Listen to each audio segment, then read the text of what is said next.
Epic Crimson Prince.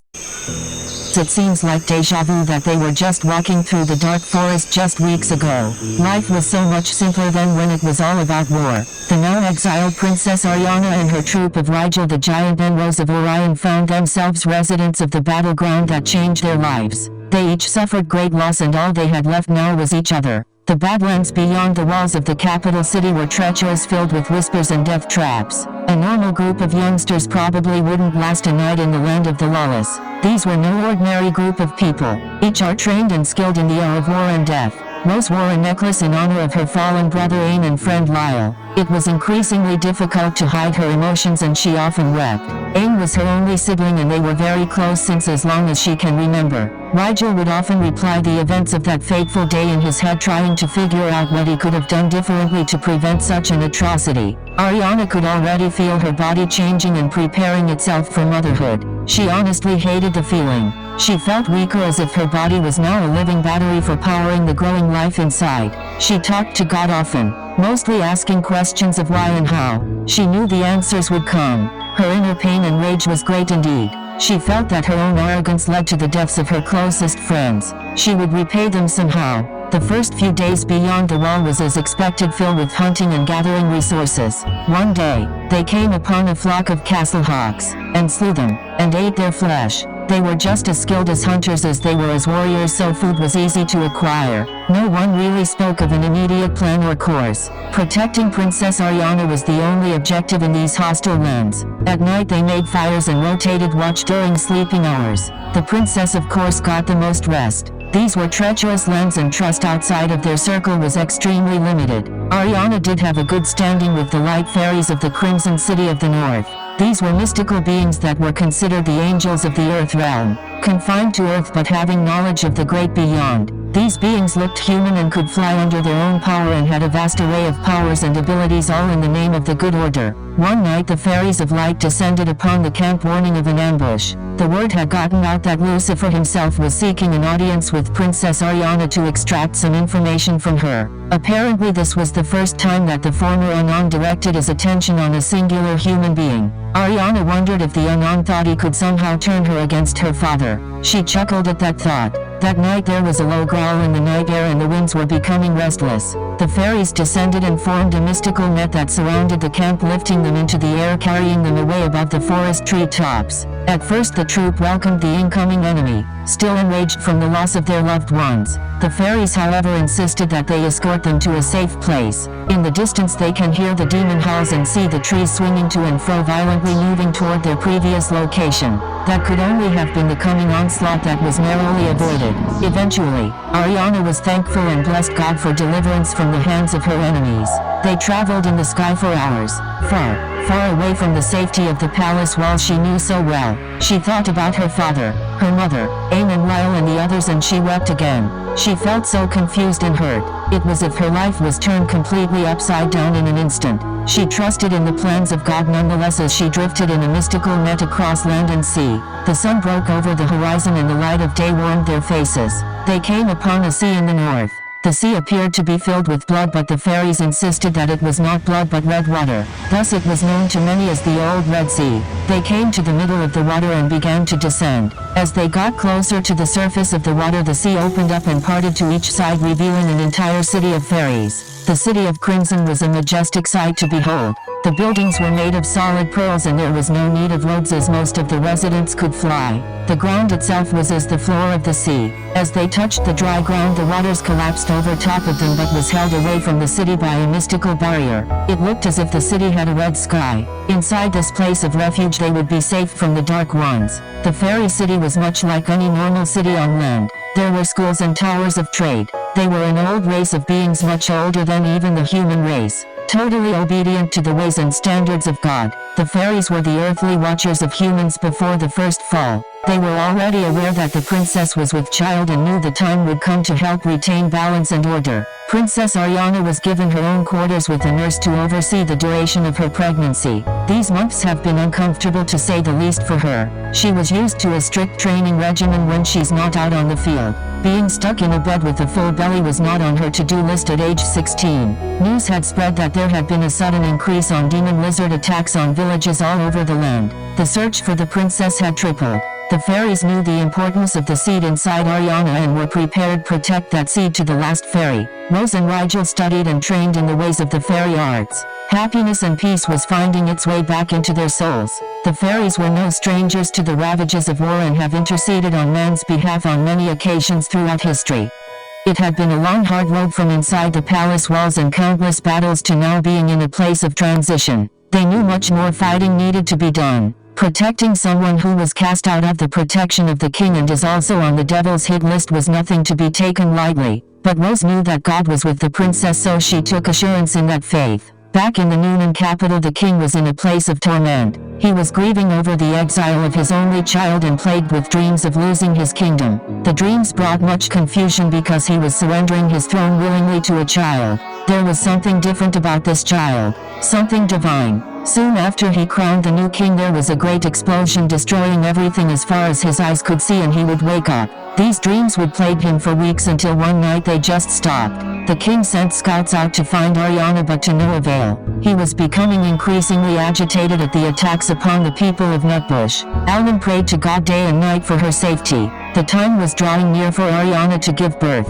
Heaven and earth braces themselves for the coming of their champion on earth.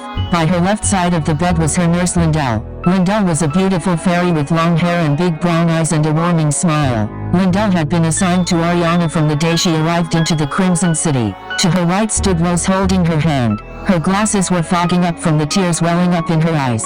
Ariana wore a look of fatigue. It had been a long final months, and her once war-torn but lean and muscled body was now plump and primed and ready for motherhood. As she lay in her bed, all she could think about was how much her life would change now with the baby coming. How would she raise him? As a warrior? A scholar? A priest? What is it to be the mother of God's son? She trusted in God that the answers would come, and peace drifted over her. The contractions were becoming more and more frequent and intense. Princess Ariana was no stranger to pain, so the labor pains were manageable at best. Obviously, the pain of childbirth was still a foreign pain for her. High above the Crimson City that was deep within the Red Sea and above the stars in the night sky, there was a shift in the essence. In the realm of the Ancient of Days, the angelic host gather around, preparing to either hold or attack if the Black Third becomes aware of the king's location. The pain grows fierce, and with a shout Ariana pushes with all of her might. She screams, and suddenly the pain subsides and she opens her eyes to see. It's a boy. She manages to name him before passing out on the table. David Emmanuel makes his entrance into the world. When the angelic hosts see him, their bodies instantly light up as a natural reflex, as if they were in the presence of the Almighty himself.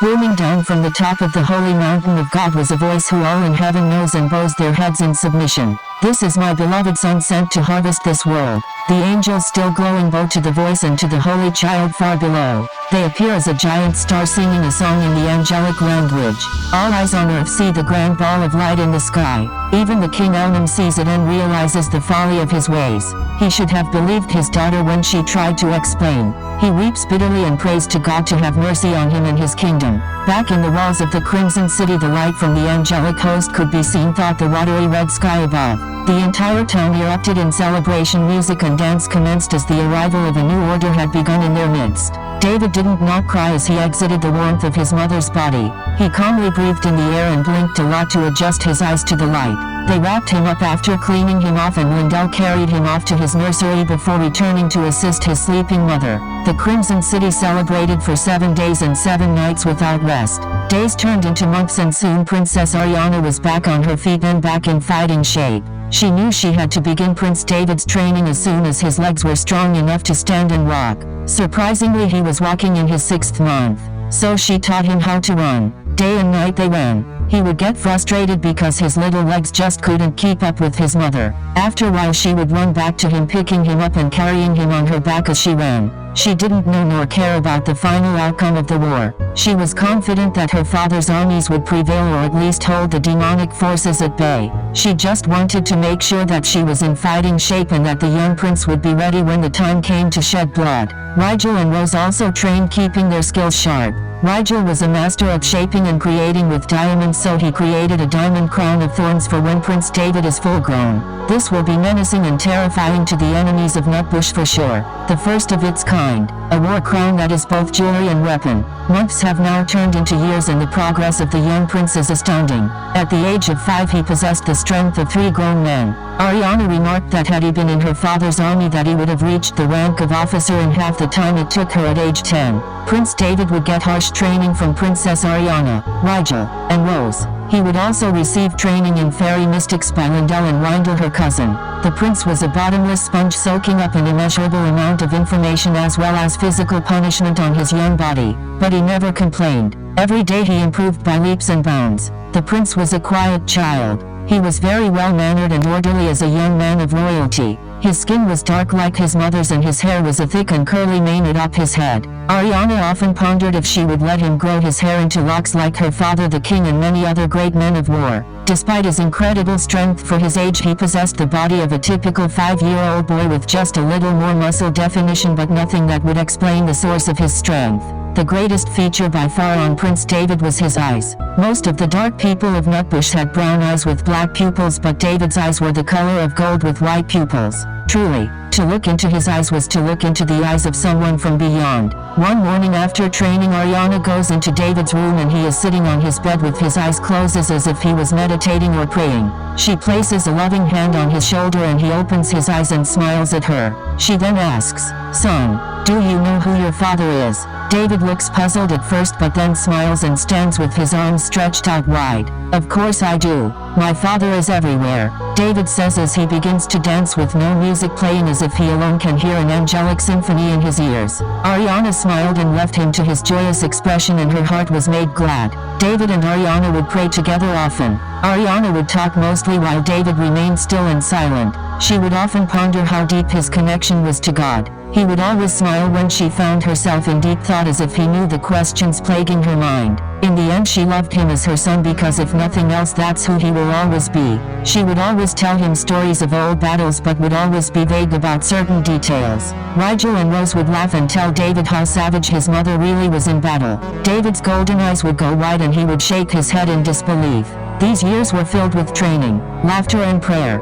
5 more years pass and Prince David is now 10 years old and has physically matured drastically and is almost full grown. He is now taller than the princess and is lean and muscular and as strong as 10 men. His deep voice was strong and commanding. Rigel made him a sword of diamond with a golden handle because he kept shattering the metal swords. His training is almost ready to be tested. His mother is so proud of him. He is wise far beyond his earthly age. He prefers to wear white garments. Even in training his cloths would get soiled quite often and he would often spend nights washing his cloths for the next training session. Princess Ariana put down her sword a year earlier to study the fairy mystic arts. She felt a better sense of peace in her life now as a 25-year-old woman than she ever has. It's been 10 years since their exile from her father's kingdom. She had long since forgiven him but wished she could see him again. Today was a special day indeed. Ariana would be leaving the walls of the Crimson City for the first time in 10 years. She wanted to attempt to make peace with her father the king and tell him the good news of her son. She had learned the ability to fly from Lindell and now Lindell and Windle take flight into the air towards the edge of the Great Barrier. As the edge closer, the Red Sea above them parts ways and the natural sky is seen. Once they crossed the barrier, the stench of the Ward Earth was instantaneous. There was a time when Princess Ariana relished the smell of battle, but now the smell of death is one she abhorred. The 3 hooded women float over the forest trees and can smell burning wood and charred flesh. In the far distance they see dark clouds forming and a deep ominous howling.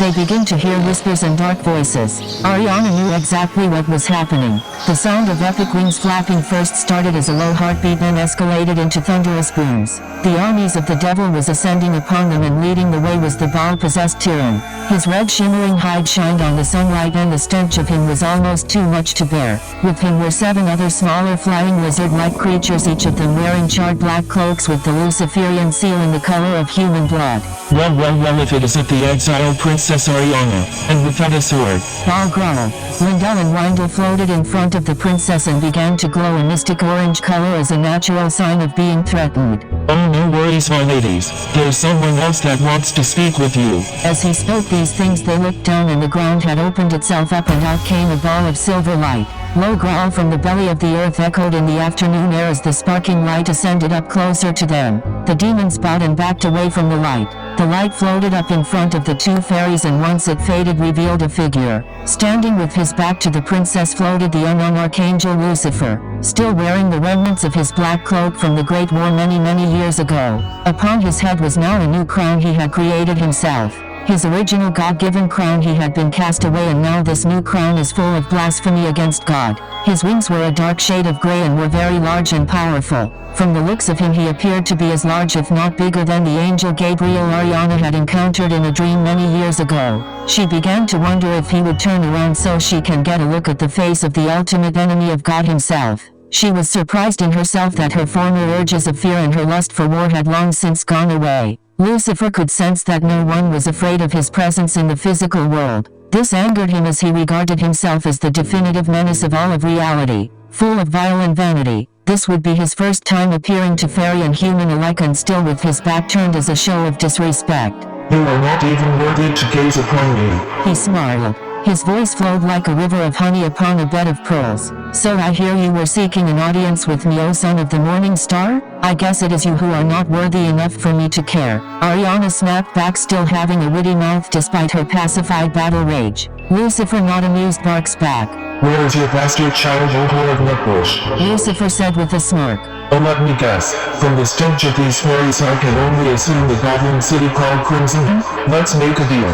You deliver the bastard child to me and I will spare your goblin city and let you live long enough to see your son fall. Deal. Lucifer said with a smile that only his demons could see. You know we are like you and I. Ariana says boldly, we are both castaways, exiled in a foreign land. The only difference is I know my purpose in this world, no matter how small and insignificant it may be. Do you know you are son of the morning star? Do you really? Ahahahaha. Like it or not, your pathetic existence will always bring glory to God in the end. Ariana laughs, and it fuels Lucifer's anger even more to have been outwitted by a mere mortal. He screams and sends a double wind, smacking Lindell and Windle off to the sides, crashing into the trees below, and spins into a black blur and is now face to face with Princess Ariana. Her eyes go wide and she takes a step back.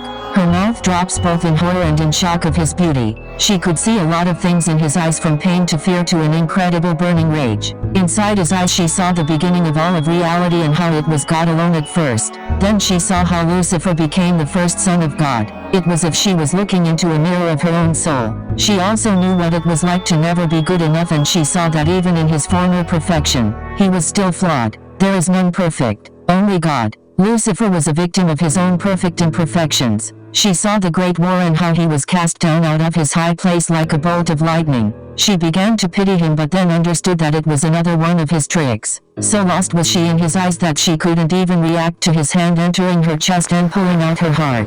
It all happened in a blink of the eye. Back in Crimson City, Prince David falls to his knees as he feels the virtue of his mother in evil hands. He begins to weep and glow a golden light. Princess Ariana's eyes begin to fade as she starts to fall from the sky like a raindrop. Before her body touches a treetop, Windle catches her and is horrified by the hole in her chest. Lucifer and his demons laugh out loud. Not only did I take her life, but I have her soul as long as I possess her heart. Tell the bastard child that if he wants his little soul to ever be at rest, to find me when he is ready, he will know how to find me.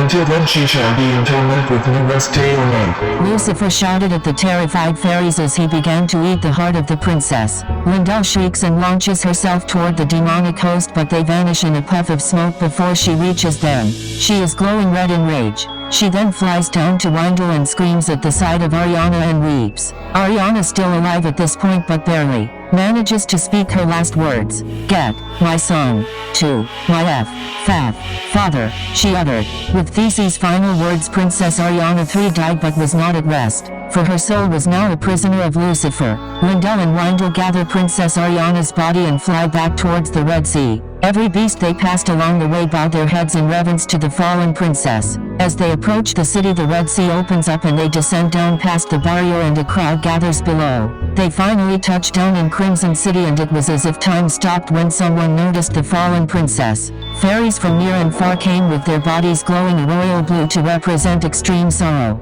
The crowd begins to part as Prince David with Rigel and Rose trailing approach. When David sees the body of his mother, something in him snaps. How could someone so precious be treated that way? Rigel roars so loud it shakes the entire city. Rose faints at the sight of the wound in her princess chest. David walks over to Wendell and Lindell and puts a hand on their heads and closes his eyes. In a bright flash their memories become his own. The entire events of the day are now forever a part of him as if he was standing there when it happened. Golden tears begin to stream down his brown cheeks. It had been the first time he had cried since he was a baby. He cradles his mother's body just as she had cradled him for many nights as a child. There was total silence for 1 hour. Finally Prince David spoke.